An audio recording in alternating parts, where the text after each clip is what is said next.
when I was in middle school, I ran for a seat on the student council because I believed then what I still believe now, which is that a group of democratically elected 8th graders meeting once a week in a library can change the world. And I wanted to be class president, but I knew that that was not going to happen because I was not a popular kid. I was very shy and anxious. I ate lunch mostly by myself. And everyone knew that Joey Mezzatesta deserved to be class president because he had the look and the charm, and he was like really good at basketball. But middle school me just desperately wanted to be part of the student council. I thought that if I could just get on it, all the other kids would think I was cool, because what could be cooler than being in the government? So I ran for the only position that I felt qualified for, which was the Commissioner of School Spirit. And the position's official only responsibility was making posters for school events, and no one else was running for it, so I was able to run unopposed. So I was in. I was going to get to hang out with Joey Mezzatesta, so no more lonely lunches for me. Now, the election took place at the end of 7th grade, so my term would start on the first day of 8th grade. And during that summer, some money had become available in our school's budget, and the administration decided that the best use of it would be on the creation of a school mascot.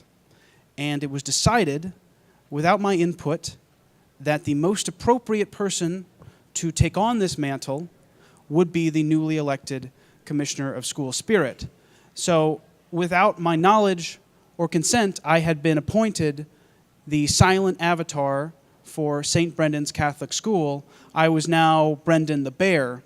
Now, I want to be really clear with everyone. I had no prior experience in either physical comedy or the art of mascotting. I was not a coordinated preteen. Puberty had hit me fairly hard.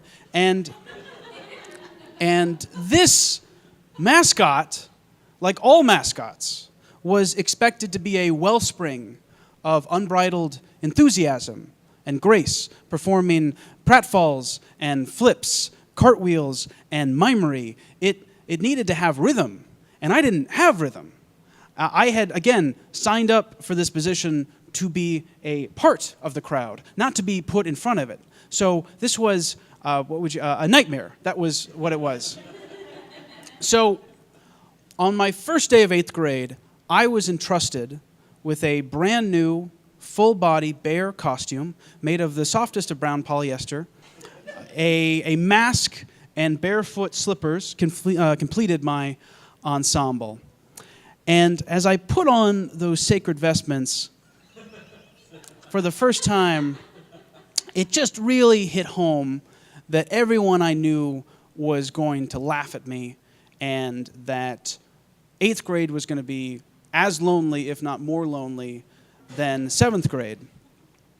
And so I just sort of didn't know what I was going to do. I just felt like after my first appearance, I would be forced to resign in disgrace. But I couldn't drop out because I had a sacred duty as part of the student council. I just sort of kept thinking to myself and praying, just WWJD, just what would Joey do? And so I dug my heels in, and then the dreaded day came, the homecoming pep rally. And I remember that I was in a bathroom stall, and I was putting on the bear, and I just remember how hot and constrictive the suit was. I could barely see out of the eye holes. And I also remember that day, it was middle of September, and it was so hot. And in a moment of heat-induced hysteria, I decided to put on the costume and nothing else, just full commando. And I went out there in full view of my classmates and my teachers, even my priest, with nothing but a thin layer of faux fur to separate us. And when that music started, it all clicked. I could feel the rhythm. I could feel the beat. I could feel the magic. It's like there were no more barriers between me and Brendan. And what happened next was nothing short of a miracle. And I don't want to brag here tonight, but let's just say that at the 2003 St. Brendan's Catholic School Homecoming Pep Rally, I know who let the dogs out. And it was me. For the rest of my career, as that fun-loving, joyful, bouncing, mute bear, I didn't wear clothes underneath. Every pep rally, every homecoming game, every school function, I shared the bear's skin. And I didn't tell anyone because I knew it was weird, and I knew what people would think of me, and so I just kept that secret until now. But the thing is, things were better as Brendan the Bear because he never had to think of something clever to say. People are always happy to see him. He could do all the things that I couldn't. He was comfortable in a crowd because that's where he belonged. He could just dance and exist in the moment. And I think that all of the nakedness was just me trying to get as close as I could to someone like that.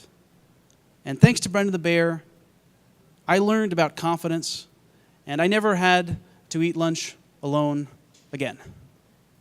Thank you so much, everybody. Thank you, Inglesey Brewery.